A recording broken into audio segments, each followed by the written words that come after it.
What are we discussing on today's Locked on Diamondbacks podcast? Regrading the D-backs MLB trade deadline, and is this year's postseason the year of the choke artist?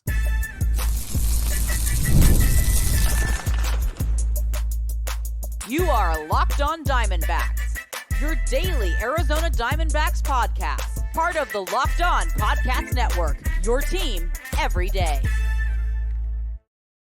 Welcome into the Locked on Diamondbacks podcast, part of the Locked on Podcast Network, your team every day. This episode is brought to you by Prize Picks. Download the app today and use code LOCKEDONMLB to win $50 instantly when you play your first $5 lineup. Prize Picks, run your game. I'm Millard Thomas, host of this wonderful podcast. I'm a multimedia journalist and I'm a graphic designer, so please go check out my website, millardthomas24.myportfolio.com. On there, you can see all my latest work, from my packages to my articles to my photos and my graphic design. On today's podcast, we'll be regrading the D-backs MLB trade deadline because why not? It's the offseason. Is this year the year of the choke artist in the MLB postseason? And then, of course, wrapping up our pod with another player review. Today, it's Eugenio Suarez. So, jam-packed pod for you guys as always. But first, I want to say thank you for making Locked on Diamondbacks your first listen every day. I would not be able to do this podcast without you, my loyal listeners, sharing, subscribing, reviewing, doing all that so I could do this podcast for you. Thank you. It's free. It's available on all platforms. So please continue to tell your friends. And one of those platforms is YouTube. Please hit subscribe to Locked on Diamondbacks on YouTube. But now let's get into the Locked on Diamondbacks podcast and let's regrade the D-backs trade deadline, because the deadline for the D-backs at the time when it was approaching, I didn't even feel like it was necessary for the D-backs to make a big splash play at the time, because even though the D-backs were starting to come on near the deadline, and there was actually a whole conversation, that month of July, of whether the D-backs were going to be even buyers or sellers, because leading up to the deadline, the D-backs were still in that weird middle of the road where we didn't know if they were going to be bad or they were going to be good. That was kind of like the peak of the panic meter for the podcast at the time, because every Sunday we came on and we were like, it's a real 50-50 chance that the D-backs are either going to turn this season around and get hot or continue to just flounder and miss out on the postseason. And thankfully, as July started, this D-backs team started to take off. And then by the time we got to the deadline, the front office realized this team is a contender and this team needs to be buyers at the deadline. I definitely felt the same way once we got to the deadline, but the term buyers, I didn't think the D-backs need to make a big splash or anything at the trade deadline. I felt like we had all the pieces we needed already internally. I thought our lineup was stacked, thought our rotation was stacked. Yes, the bullpen could use a little improvement, but that's right. That's been the narrative with the bullpen the last decade or whatever. So for me, I was like, this team is already pretty good. They just need to get healthy. We needed the rotation healthy. We hadn't seen that all season. So that was like the biggest thing that I really needed at that point in the season. More than anything we could get on the trade deadline, I needed good health from this D-back squad. But Mike Hazen, being the good GM he is, he said, you know what? I can't just sit on my hands at this deadline. I can't just expect this team to get better in the second half. I have to go out there and make some moves. And that's what Hazen did, because Christian Walker at the time, that's right when he got hurt, got injured. And I didn't know when he got hurt initially, we didn't know he was going to be out so long. Christian Walker ended up missing multiple weeks with that oblique injury. I thought it was going to be like a little 10-day stint. Maybe he's out, a few games, 10 days. I didn't think it was going to be anything insane. Ended up missing a few weeks. And that's when Mike Hazen made one of his first moves by trading for Josh Bell from the Miami Marlins. And I think that was a very, very smart move by that D-backs front office, knowing Christian Walker was going to miss some time, going and getting some insurance and not just saying, you know what, we'll put Pavin Smith out at first base to hold it down for a little bit, or we'll try Kevin Newman or somebody. No, the D-backs said, let's go out there and get a legit dude, a legit first baseman. Maybe Josh Bell is flawed and maybe he's not the best first baseman in the league, but this is a guy who's been an all-star. This is the guy with multiple monster home run seasons and been in the postseason before. And this is the guy who's been around for a while in the sport. And for the D backs to go out there and acquire him in the face of a Christian Walker injury really showed their emphasis and commitment to the season. And so I really respected that move. And then Josh Bell, when he came over, he was on a tear immediately for the D backs. Now, he definitely cooled off as he, the more games he played with the D-backs, he definitely started to cool off, especially once Christian Walker came back.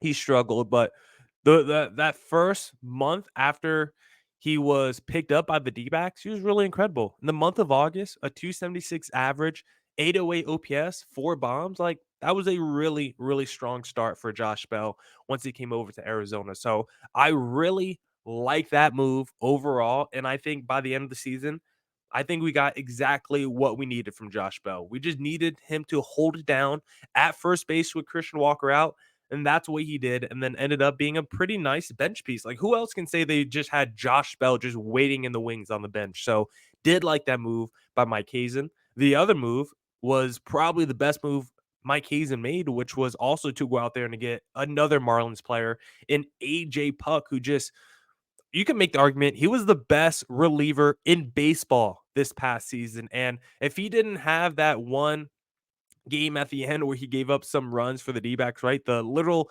last game of the season where he gave up 3 earned runs. If he didn't do that, like his numbers with the D-backs this season would have been absolutely insane because he gave up 4 earned runs total. 3 of them came in that final game. So he would have went 1 earned run his entire D-backs tenure this season if he did not have that blow up start, that blow up outing at the end. And if you take a look at his 2024 season, the final ERA is 3.15, but that doesn't even do justice to how good he was this year because you have to remember the Marlins tried to make AJ Puck a starter to begin the year, and you can see why. When you watch him come out the pen, this 6'7" dude who throws super ton, gets a ton of strikeouts, he's kind of like the dude who would be perfect if he was a starter, but the Marlins tried that. They gave him 4 starts to begin the year, 13.2 innings pitched, 14 earned runs. He allowed more earned runs than innings pitched.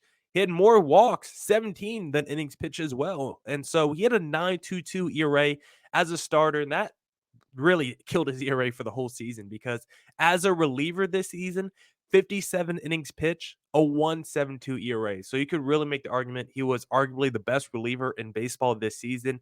That was an A-plus move by Mike Hazen at the deadline to get him because he was immediately the D-backs' best reliever once we acquired him.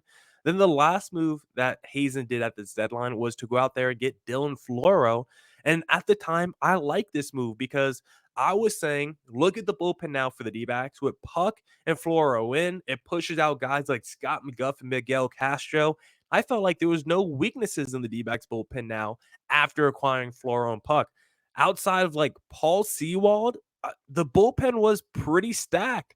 You still had Martinez and Ginkle and Ryan Thompson and Joe Mantiply. Bryce Jarvis might have been, that's probably right around the time Bryce Jarvis got hurt too, so I guess he was out. But I felt like at the time the D-backs bullpen was 6, 7 guys deep, and I felt really, really good about it with the addition of Dylan Floro. But we knew when looking at the numbers when he was acquired, there was a little bit of risk because he was on the Washington Nationals. And we checked the stats for Floro. It said he wasn't good in high leverage moments. And of course, playing for the Nationals, there weren't going to be a lot of high leverage situations. That fruit came to bear once he came to Arizona because he was terrible in clutch situations, big game situations where we needed an out. Floro never came through for the D-backs, and that's why he didn't even survive the whole second half of the season for Arizona. That was actually a smart move to get off of Floro early. And so at the time of the deadline, I gave the D-backs grade a B because I thought they really raised the floor of the team. They added 2 really good relievers, got some Christian Walker insurance. I felt really good about it. And then after the deadline, with the hindsight, a couple months later, I'm still giving it a B. Dylan Floro was a D to an F move, but AJ Puck, an A. That's legitimately an A. You acquired your best reliever in the bullpen. He was electric. And then Josh Bell, those first couple of weeks after the deadline, looked like an A as well. He definitely ended up probably in like the B minus tier overall as an acquisition, but those first couple weeks post Christian Walker, absolutely on fire. So I will give Mike Hazen a B and another good trade deadline for the D backs in 2024. But now I want to talk about if this is the year of the choke artist in this year's MLB postseason in segment number 2. But hey, if you're looking to do some investing, then I suggest checking out Robinhood because with Robinhood Gold, you don't need a silver spoon to eat up the financial favors of the 1%. Robinhood Gold allows others to get the rates and perks usually reserved to the high society. Now, the resourceful individual with Robinhood Gold can earn the very liberal rate of 4.5% APY on uninvested cash, receive unlimited 1% deposit bonuses, and be rewarded with a handsome 3% retirement boost on an IRA account. Robinhood Gold provides the privileges of a high net worth for any net worth. These generous benefits are now available for only $5 a month. The new gold standard is here with Robinhood Gold. Sign up at robinhood.com/gold. Terms apply for product specific disclosures. Visit Robinhood.com/gold. Investing involves risk. Rate may change. Gold membership is offered by Robinhood Gold, LLC. All right. Let's get back into the Locked on Diamondbacks podcast. And I want to discuss, is this year's MLB postseason the year of the choke artist? Because this is the only way to make myself feel good about the D backs choking down their own regular season is for every other top seed in the MLB postseason to also choke down their standings. Because right now, the way this thing is set up, this entire NLCS might just be a bunch of teams that no one expected to be there, just teams that got hot in the second half of the season, all teams that, mostly in the American League. Like, let's say the Yankees don't get to the ALCS, like just look at the ALDS. Like outside the Yankees, 3 of those 4 teams, the Clevelands, the Detroits, and the Kansas Cities, I would have told you like their ceiling is the divisional round. I would have told you that for all 3 of those teams, but somehow 1 to 2 of those teams are going to the ALCS. I think it's insane. Same with the National League. We could potentially have an NLCS without the Dodgers or Padres, the top 2 seeds. Like, we might not see any of the top 4 seeds in the ALCS or NLCS. I think that's crazy when you think about that. When you think about the regular season and the fact that we're playing 162 games, once again, we need to shorten the regular season. The postseason, once again, shows you there's no value to 162 games. Tim Kirchin consistently goes on TV and says, you know what? 162 games is the perfect sample size for knowing, how good a team is, and it's the perfect sample size, yada, yada. Well, guess what? You play 162 games and you still, the Philadelphia Phillies, lose after one round. The same might happen with like the Dodgers or the Yankees. And we've seen it happen the last few years with the top seeds losing early, right? People make the argument, well, let's say you went to a football schedule, you play 17 games. Well, then the Chicago White Sox might win the World Series. Who cares if they win the World Series after 17 games? I watch 162 games of the Phillies being the best team, and they don't even win a playoff series. So who cares if a team that we don't even deem good ends up winning the World Series?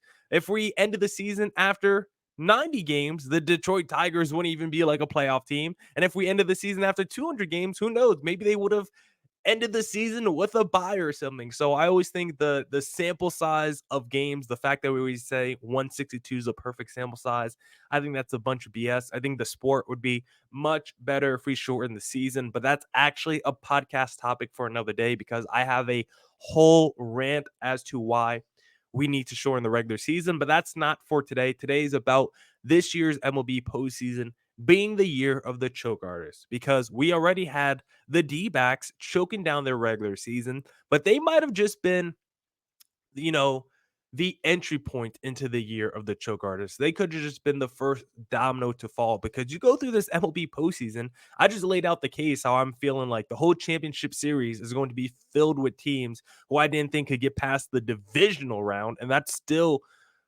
likely to be that's still potentially going to be true depending on how the Yankee series and the Padres series end. But regardless of that, you look at these other series and it's almost a choke job up and down. Maybe choke job is too strong for some of these series because I look at the Astros series. I don't consider that a choke job. I have too much respect for Houston. They've been in the ALCS for 7 straight years. They're allowed to use a wild card round, despite them maybe being on paper better than Detroit and having more experience. I won't call that a choke job. But the Baltimore Orioles, being one of the best teams in baseball, their whole second half was basically a choke job. You started to falter a little bit in the standings. You couldn't beat the Kansas City Royals, who were a good team, but Baltimore, you got Corbin Burns, you got Gunnar Henderson. You had so many dudes have career seasons in your lineup, and your rotation was finally starting to look decent enough to maybe win a playoff series, and none of that was true. I thought this was a choke of a year by the Baltimore Orioles in the second half of the season with all the expectations and the young talent they laid out in the first half. Very disappointing season for Baltimore with how it ended. Milwaukee, I'm considering that a choke job. So many people kept telling me Milwaukee's good. Look at the numbers. Look at the stats. One of the best ERAs in the sport. They got clutch hitting. Jackson Churios is a young star. And all that's true. The numbers were good for Milwaukee. Churios is a young star. He had a great postseason. But like I expected, Milwaukee was not going to get past the divisional round, and they didn't even get past the wild card round. I picked the New York Mets to beat Milwaukee because I know Milwaukee in the postseason. They never show up in the playoffs because when they had Burns, Woodruff, and Freddie Peralta after a peak in the playoffs, I love picking Milwaukee as my dark horse, and they never came through. And they tell me a few years later, with way less talent, Milwaukee's all of a sudden going to be good in the playoffs. Just not true. Never believed in Milwaukee, and they are out the playoffs. Atlanta, I didn't think they choked because I do think they were the inferior team to San Diego. No Chris Sale. For the Braves, it's more about the fact that they just seem to be playoff whiners, no matter their situation. Oh my God, we just had to play after playing a doubleheader. So did the New York Mets, who just went to the NLCS. The Braves, they won the World Series in 2021, but somehow that the mindset of that team at times just feels weak. They feel like playoff whiners the last 2 years, and I'm happy to see them out the postseason. The Phillies, they were crowned the best team in baseball after the regular season, and they barely put up a fight against the New York Mets. They had their one win, which was one of the games of the centuries, an insane playoff game, super fun to watch. But outside of that one game, they put up like 2 runs or less in the other 3 games. Like, this Phillies team was a super disappointment. I thought they were the best team coming out the regular season. I thought I picked the Padres to go to the World Series, but I thought it was going to be Padres over Phillies in like 7 games in the NLCS. I was wrong about Philadelphia, and that was amazing. I know the Mets are hot, but that's still a choke of a series if you're the Philadelphia Phillies. And you look at the whole playoff bracket right now. Number 3, Houston Astros, they're out. Number 4, Baltimore Orioles, they're out. The Yankees, they're up 2-1, but the Royals definitely could have taken that game number 3. The Cleveland Guardians, the number 2 seed, they might lose to the Detroit Tigers. We already saw the number 3 seed Milwaukee lose to the Mets. We also saw the number 2 seed Phillies lose to the Mets. We saw the Dodgers potentially might lose to the Padres. Like, I don't know how the Dodgers didn't lose game number 4. I guess respect to the Dodgers for winning that series, but if the Dodgers also lose, that would be a cherry on top. Let me see the Dodgers and Yankees get knocked out in the NLDS, and then give me the complete chaos of the NLCS and the World Series after that, where I don't care who wins it. It will either be the Mets, the Padres, maybe the Tigers, maybe the Royals. Like, at that point, I don't care who wins it, because for me, it's more about making sure teams like the Dodgers and the Yankees, those big market teams, I just want to make sure those teams don't win it. I don't care if the teams like the Tigers or Cleveland wins it. I just want to make sure those big market teams don't win it because it'll make me feel a lot better as a D-backs fan if I see other teams this postseason, especially those teams with higher seeds, also choke down their season. And now I want to talk about Eugenio Suarez and the kind of 2024 season he just had with the D-backs in segment number 3. And hey, if you're looking to play daily fantasy sports, then I suggest going on Prize Picks because Prize Picks is the best place to get real money sports action with over 10 million members and billions of dollars awarded in winnings. Prize Picks has made daily fantasy sports accessible to all. You just pick more or less on at least two player stats for a shot to win up to 100 times your cash. Run your games all season long on Prize Picks. You can now win up to 100 times your money on Prize Picks with as little as 4 correct picks. Prize Picks is the best way to get on the sports action in over 30 states, including California, Florida, Georgia, and Texas. Sign up today and get $50 instantly when you play $5. You don't even need to win to receive the $50 bonus. It's guaranteed. Prize Picks. Download the app today and use code LOCKEDONMLB to get $50 instantly after you play your first $5 lineup. Prize Picks, run your game. All right. Let's get back to the Locked on Diamondbacks podcast and let's discuss Eugenio Suarez and his 2024 season. Let's review it as we've been doing every day on this podcast in the offseason. We'll give you a play review a day until I run out of dudes to talk about. We'll go through their strengths and weaknesses from 2024, and then we'll talk about goals for them in 2025. Eugenio, his strengths from this past season: power, balance hitter, crush starters, crush fastballs, and he was really good at Chase Field.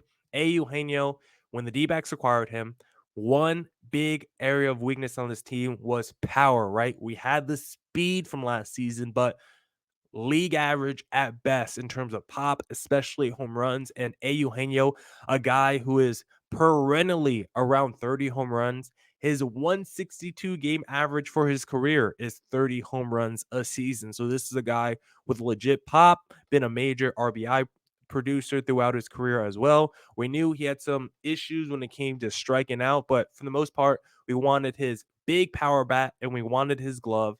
I think Eugenio delivered on exactly what we needed from him this season. From a power standpoint, he did that.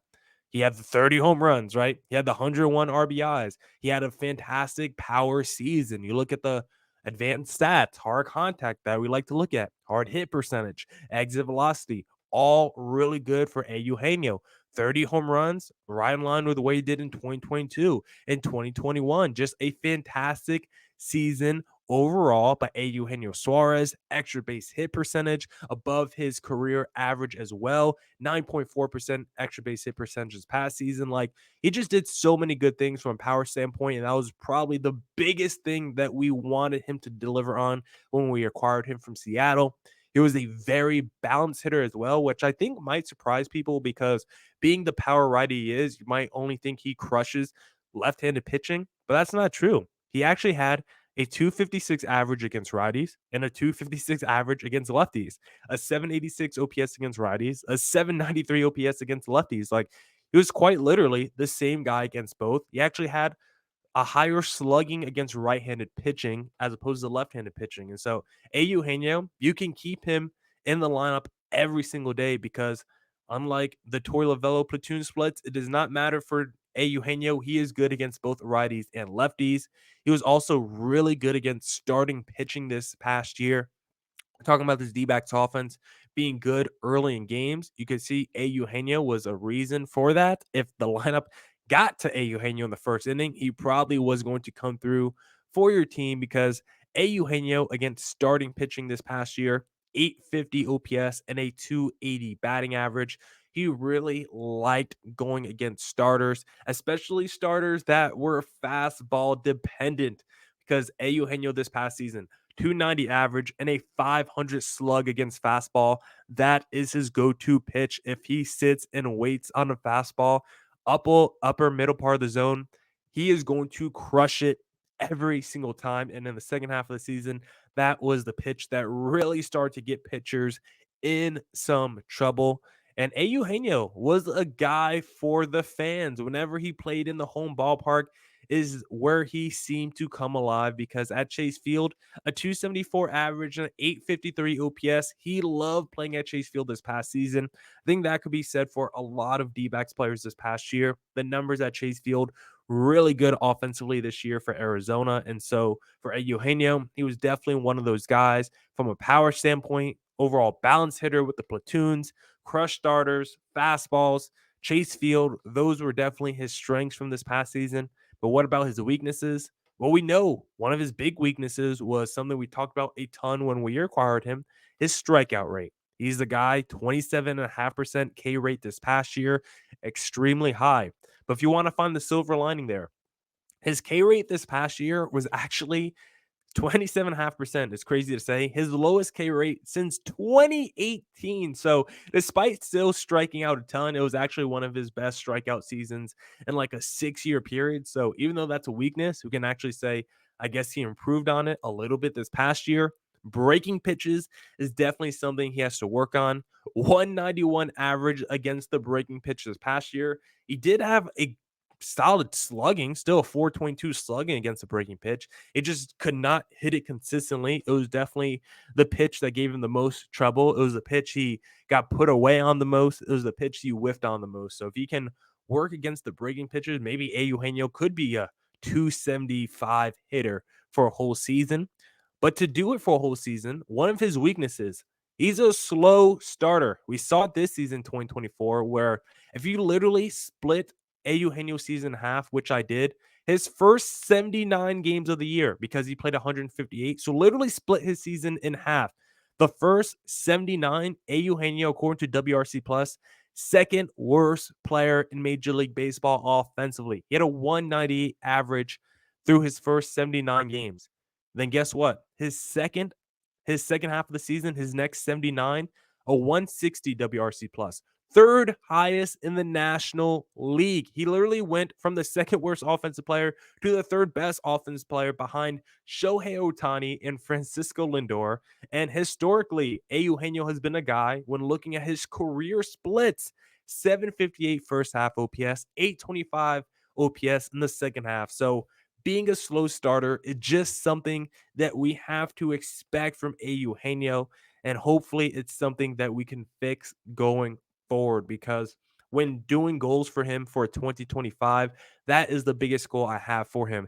Can he start this season a little bit quicker? Because for the most part, like a lot of D-backs position players, I want you to just replicate your 2024 season. You're coming off a fantastic year already where the offense was incredible. Can we just get the same offense again next year? So for Eugenio, if he puts up the same numbers he did next season, but it's a little bit more evenly dispersed throughout the year, I would not be upset with that at all. Now, that's it for this edition of the Locked On Diamondbacks podcast. Come back next week for more Diamondbacks news coverage and insight. And as always, stay safe, stay healthy. Doses.